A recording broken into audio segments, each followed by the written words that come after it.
Oke, assalamualaikum warahmatullahi wabarakatuh. Kembali lagi Salam. dengan saya Mustika Edi di channel Payung University. Di sini saya sedang bersama dengan Mas Julianto. Panggil Mas apa Bung ini? Bung aja. Oh siap. Dan Oke, kita akan membahas terkait media. Kalau kita lihat top recordnya Bung Juli ini adalah dia sebenarnya seorang yang giat dalam pemberdayaan, terutama di Damraman dan Payungi, dan dia juga aktif sebagai pengelola media, akun media ya Bung ya, di Dinas Perpustakaan Daerah Kota Metro. Nah, untuk hari ini saya ingin menggali terkait pengalaman beliau dalam mengelola media untuk membranding suatu instansi sekaliber Perpustakaan Daerah Kota Metro dan beberapa tempat pemberdayaan yang pernah beliau tangani seperti Damraman dan Payungi. Kita langsung saja ya Bung ya, untuk pertanyaan pertama, bagaimana pengalaman Anda dalam belajar media sosial, media digital, terutama kan kalau saya melihat Anda ini multi talent sekali. kai-kai. Bisa desain, nulis juga bisa, video juga bisa, bikin pokoknya serba bisa lah, multi talent. Nah, itu bagaimana untuk perjalanan hingga bisa seperti ini, Bung? Sebenarnya kalau dibilang multi talent ya nggak juga sih sebenarnya Bung, ya biasa aja karena memang berangkatnya itu dulu waktu saya kuliah S1, jadi kebetulan waktu di kelas itu memang banyak teman-teman yang istilahnya orang-orang yang sering resah lah, orang-orang yang gelisah melihat kok kelas itu kayak gini gitu kan, kok kelas itu tidak proaktif dalam diskusi segala macam. Dan saya lihat waktu di kelas banyak sebenarnya teman-teman ini yang memiliki potensi gitu, seperti desain, fotografi, video, weblog dan segala macam gitu. Sedangkan saya yang pada waktu itu masih berangkat dari desa dan belum tahu sama sekali tentang media segala macam seperti itu, ada timbul rasa penasaran gitu.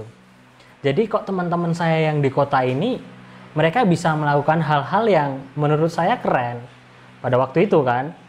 Sedangkan di desa saya hal-hal yang seperti itu masih sangat tabu. Misalkan menulis, desain, lalu kemudian fotografi, videografi segala macam. Nah, akhirnya saya berangkat dari situ. Saya belajar dengan teman-teman saya. Ingat dulu waktu itu kami ada 3 orang, namanya Aan, Fakih, dan saya itu di kelas, di pojok. Waktu mata kuliah tidak ada dosennya, kami membahas tentang menulis pada waktu itu. Dulu sekali itu memang basic saya, yang saya tekuni itu adalah menulis. Sampai akhirnya saya belajar menulis, saya di-challenge oleh dosen saya, salah satu dosen produktif, progresif di IAIN Metro, untuk terus menulis. Akhirnya saya ikut kelas menulis dengan Bang Rahmat, guru saya menulis selama 30 hari full, Bung. Jadi selama 30 hari itu saya diharuskan untuk menulis setiap hari. Non-stop? Non-stop. Okay. Makanya waktu itu saya sempat bingung kan, apa yang ditulis hari ini, apa yang ditulis besok. Tapi akhirnya dengan seperti itu otak ternyata terstimulus. Otak harus berusaha berpikir besok menulis apa gitu. Itu pertama, menulis. Lalu kemudian saya ini orang yang suka belajar, Bung. Dalam artian teman saya bisa desain, kok saya pengen gitu. Yeah. Saya ini orang yang paling pengenan. Misalkan Bung bisa apa, nantilah saya pengen. Ya seperti itulah. Teman bisa desain, saya pengen, saya belajar desain. Lalu kemudian akhirnya ya saya tipis-tipis sedikit bisa. Lalu kemudian teman ada yang bisa foto, saya ikut belajar tipis-tipis video. Sampai akhirnya ya kalau sekarang dibilang udah jago ya belum, masih jauh banyak yang lebih jago dari saya. Tapi ya saya orangnya suka belajar itu sih. Kan saya lihat Bung Juli kan mengelola akun media sosialnya Dinas Perpustakaan Daerah kan Kota Metro, Bung ya. Betul. Dan saya dengar sih ya, yang ngelola Bung sendiri ini dari website, kemudian video, desain, apakah benar, Bung? Iya, sebenarnya karena di perpustakaan itu satu-satunya di OPD di Kota Metro yang ada bidang teknologi informasinya itu di Dinas Perpustakaan, dan alhamdulillahnya saya dimasukkan di situ, di mana saya memang bisa menggali apa yang saya sukai, apa yang saya pelajari di situ. Misalkan ketika saya mengelola website di Dinas Perpustakaan, saya diharuskan untuk menjadi eca-ecanya seorang jurnalis yang mengharuskan orang itu bisa menulis berita 5W+1H, lalu kemudian menyampaikan informasi yang lugas, tegas, dan aktual gitu. Jadi karena tuntutan pekerjaan dan kemudian saya mempunyai sedikit basic, saya mempunyai sedikit skill, jadi kemudian itu terasah. Lalu kemudian ketika saya belajar Instagram, nah menarik ketika kemudian berangkat dari ketertarikan dan penasaran saya tentang Instagram ini. Sekarang siapa sih yang nggak kenal Instagram, siapa kan yang nggak pakai Instagram gitu. Dan sedangkan Instagram kan isinya foto, video, cocok gitu Bung. Jadi saya suka foto, saya suka video, saya kemudian luapkan kreativitas saya, inovasi saya itu di situ. Dan kemudian saya juga sangat bersyukur di bidang teknologi informasi khususnya di Dinas Perpustakaan ini sangat-sangat respon, sangat-sangat mendukung apa yang kemudian saya lakukan untuk Dinas Perpustakaan. Walaupun sesekali mungkin atasan mengarahkan saya untuk jangan terlalu keluar dari koridor karena kan apa namanya, ini kan akun instansi resmi pemerintahan gitu ya. Itu malah jadi pembelajaran tersendiri buat saya gitu kan. Tapi kalau ketika ditanya apakah website, Instagram, Facebook saya kelola sendiri, YouTube-nya juga tidaklah. Karena itu di bidang, jadi kami kerjakan sama-sama. Tetap ada, sebenarnya ada kru juga Bung? Iya, ada kru. Nah sekarang kalau kita lihat Bung ya, kalau menurut Bung Juli kan sekarang kalau saya lihat bahwa di Indonesia ini banyak desa-desa tuh Bung ya, banyak desa. Bahkan sekarang kalau kita lihat di YouTube tuh banyak tuh orang-orang dari desa kemudian terangkat gara-gara misalnya cover lagu di YouTube, akhirnya jadi terkenal gitu kan ya. Nah kalau menurut Bung Juli, apa sih peran media digital ini dalam membranding sebuah desa gitu? Ya, kalau berdasarkan pengalaman, kalau menurut saya media sosial, media digital itu sangat masuk ditempatkan pada semua aspek, semua instrumen, semua satuan kerja manapun termasuk di desa ya. Menurut saya ketika kemudian desa itu sudah memiliki sebuah wadah media sosial yang dikelola dengan baik, yang dikelola secara profesional oleh anak-anak mudanya, saya pikir ya akan mengangkat potensi desa yang semula tidak dikenal oleh orang hingga akhirnya bisa dikenal oleh khalayak ramai gitu. Dan kalau ditanya penting tidaknya, sangat penting Bung. Mengingat sekarang orang yang tidak bisa media sosial, tidak menguasai media digital itu ya riskan juga untuk zaman-zaman sekarang kan gitu.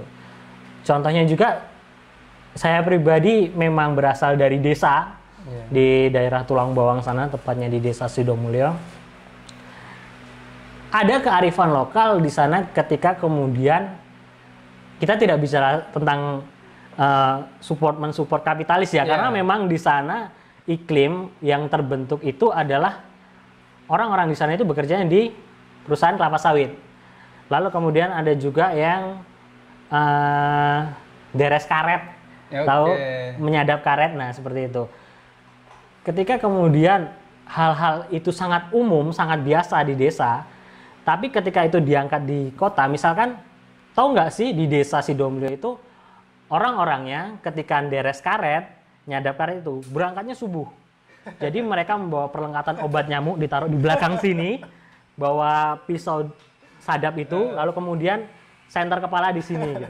Itu starter pack orang nyadap karet di sana gitu kan. Perlengkapan wajib lah.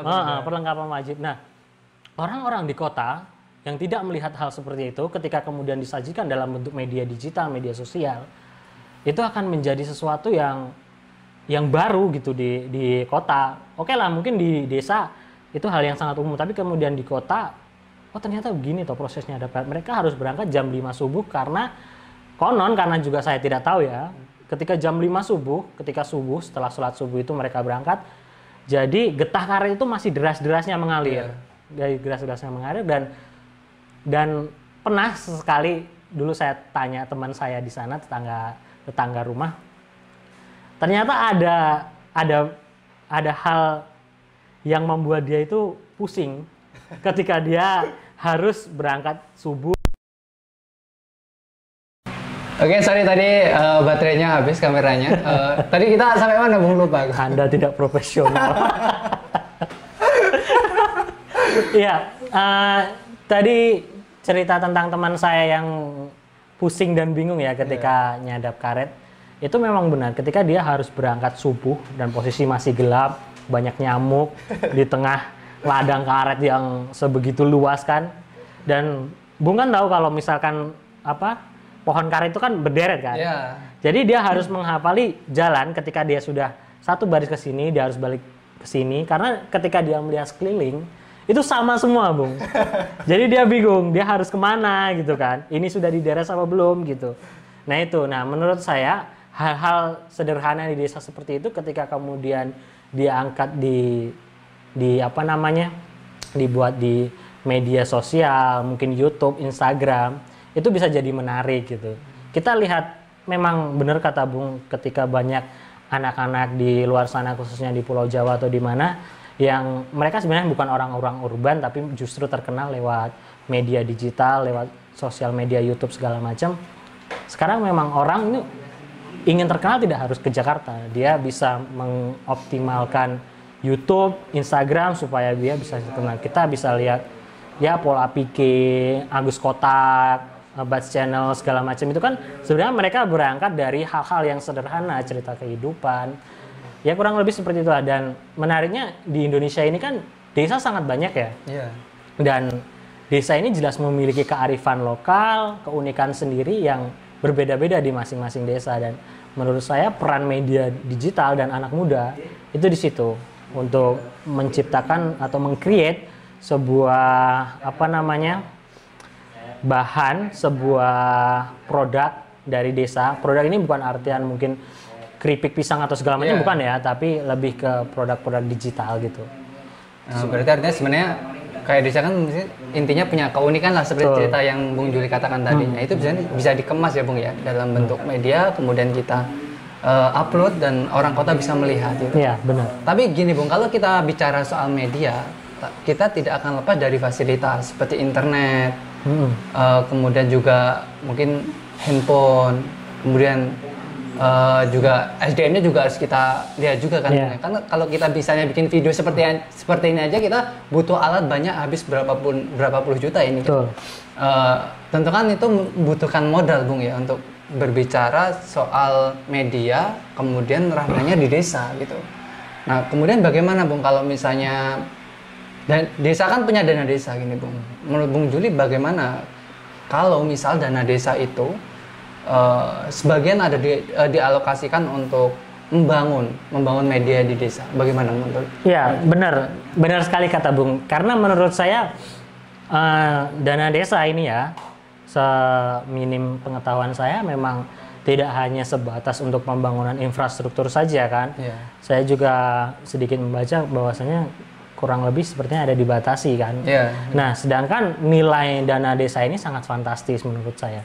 Ketika kemudian perangkat desa, mungkin lurah atau ya care atau segala macam, mereka memiliki kesadaran untuk membranding, meng-up desa mereka, itu bisa menggunakan dana desa itu tadi dengan mereka membeli alat-alat yang ya nggak usah terlalu mahal seperti kamera Bung inilah yang harganya di atas 10 juta ini kan. Saya nggak mau nyebut merek, nanti dikira endorse.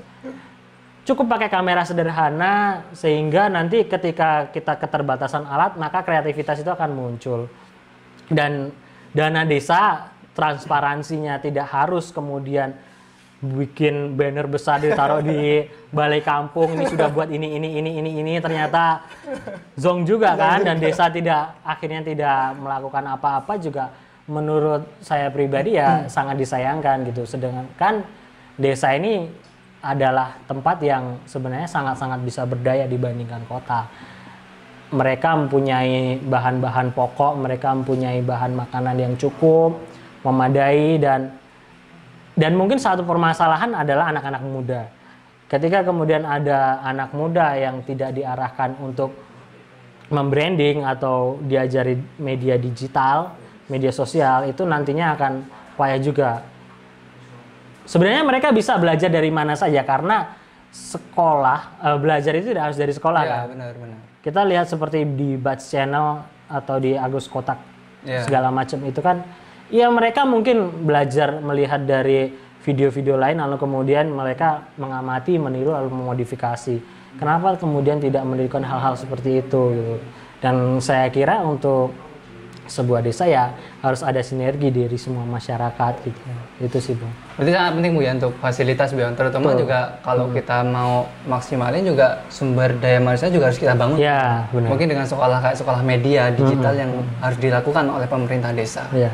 Dan kemudian kalau kita lihat sekarang kan juga banyak Bung, ternyata desa itu sudah mulai mengembangkan wisatanya Bung. Ya. Kalau kita lihat kan terutama di Jawa, di Jogja itu kan sudah mulai masif kan untuk mengembangkan wisata-wisata di desa-desa kan ya.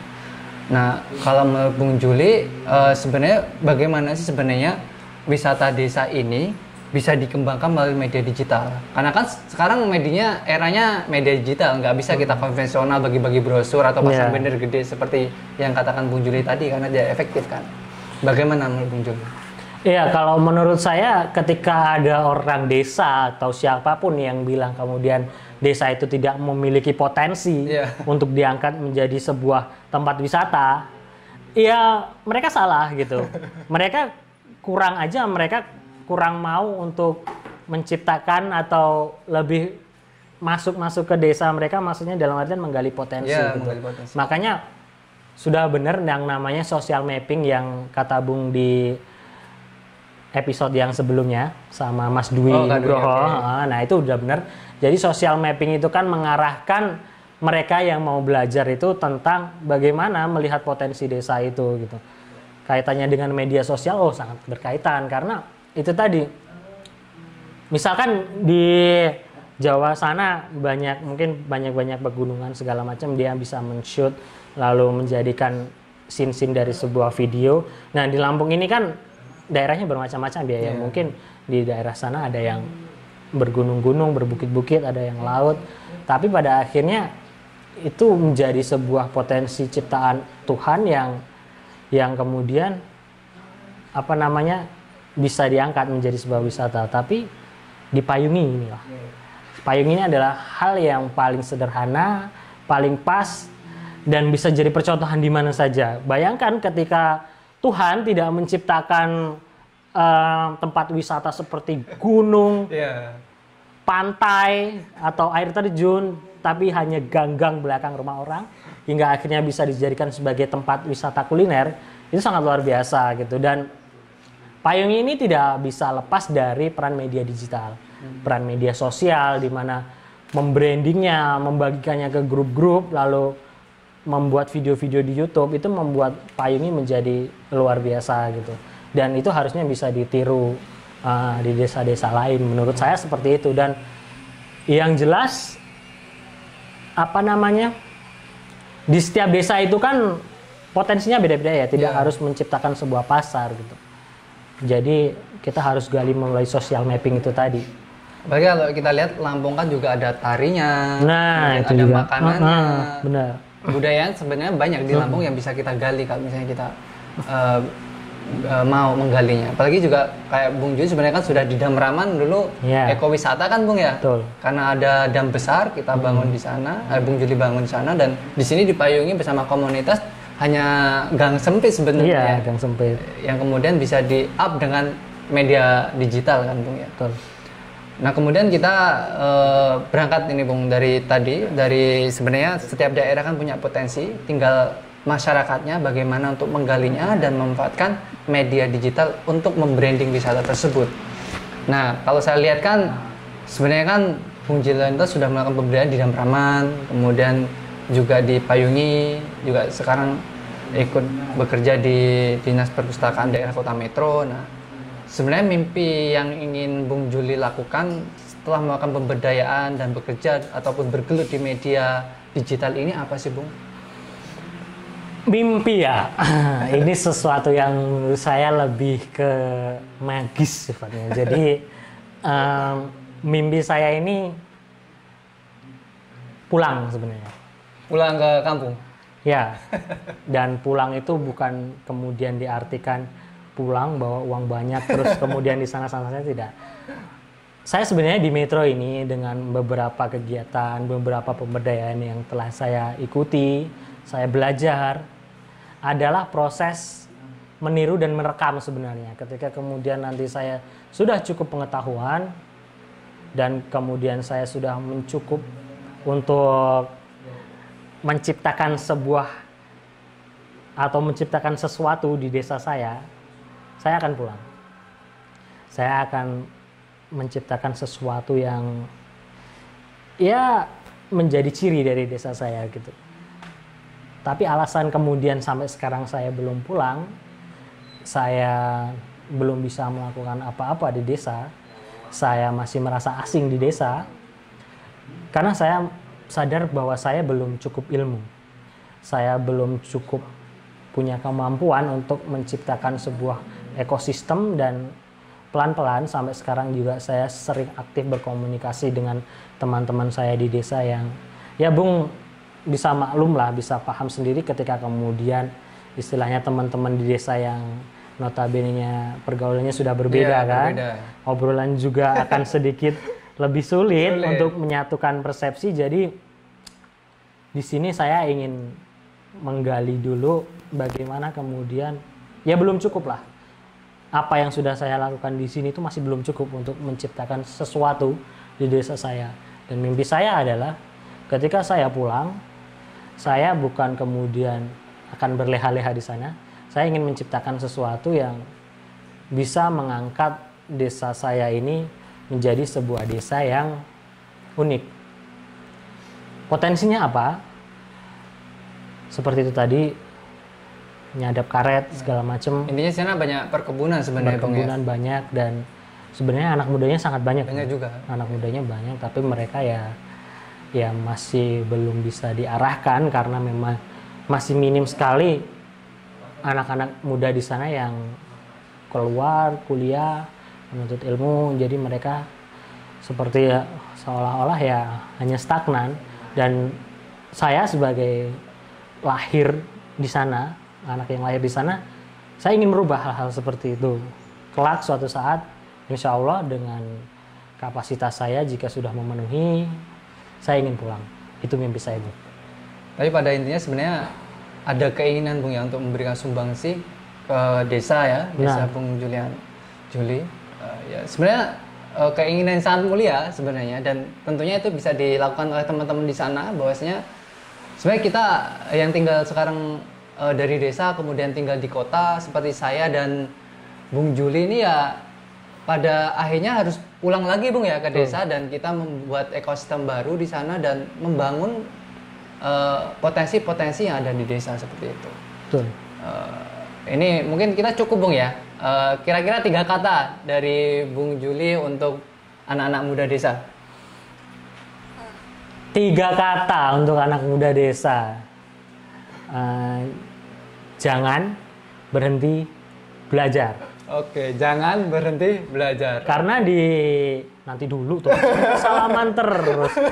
Karena gini, apa namanya? Ya mungkin nambahin sedikit saja karena di desa yang saya tidak mau memberikan contoh di desa-desa lain ya, di desa saya saja. Di sana sebenarnya sangat potensial anak-anak mudanya. Jadi mereka itu suka fotografi Bung, pakai HP, dan mereka sudah mengenal editing menggunakan Adobe Photoshop Lightroom walaupun hanya menggunakan HP dan presetnya mereka download. Tapi ini menurut saya sebuah potensi yang ya anak-anak kota melakukan hal ini loh gitu. Anak desa juga melakukan hal itu ternyata, walaupun mereka sebenarnya harus lebih diarahkan untuk tidak hanya memfoto temannya sendiri yang tiduran di aspal, motornya dengan ring 17 itu kan. Mereka harus bisa diarahkan untuk memfoto potensi-potensi wisata yang ada di desa. Mungkin itu, makanya jangan pernah berhenti belajar gitu. Karena belajar itu tidak harus di sekolah, karena belajar itu bisa di mana aja. Cukup. Oh, siap. Jangan lupa belajar boleh aja Bung ya. Iya, boleh. Ini ada sedikit kenang-kenangan Bung dari pusat tadi Desa YN Metro. Oh iya. Ini punya Pak Dharma yang itu ya? Iya. Pak Dharma juga sebagai penggerak di Kota Metro kan, dia sedang membuat pusat studi Desa YN Metro, yang mungkin juga bisa menjadi pelecut semangat lah untuk Bung Julianto nanti ketika di desa kemudian ingin membangun ekosistem baru ini. Oke, tolong terima, semoga bermanfaat. Siap, terima kasih. Luar biasa. Dan ini juga ada buku 100 Hari Ayo ke Damraman. Ya sebenarnya kan ini juga dilakukan oleh kawan-kawan Damraman dan Bung Juli juga menulis. Dan mungkin Bung Juli belum dapat anunya kan cetakannya belum. Karena di sini ini adalah buku antologi, ingat benar saya dulu ikut turut menulis dan di sini juga ada tulisan saya. Nah, tentu ini menyimpan sebuah memori yang mendalam selama pemberdayaan di Damraman, terutama Bung Julian telah melakukannya di sana. Gitu. Mungkin kita cukupkan untuk pertemuan kali ini, dan perbincangan terkait media digital ini sangat menarik sekali dengan pengalaman yang banyak dilakukan oleh Bung Juli dalam melakukan pemberdayaan maupun kerja-kerja yang bagaimana mengharuskan beliau untuk bekerja membranding atau menggunakan media digital. Nah, kita ketemu lagi besok. Terima kasih. Wassalamualaikum warahmatullahi wabarakatuh. Waalaikumsalam warahmatullahi wabarakatuh.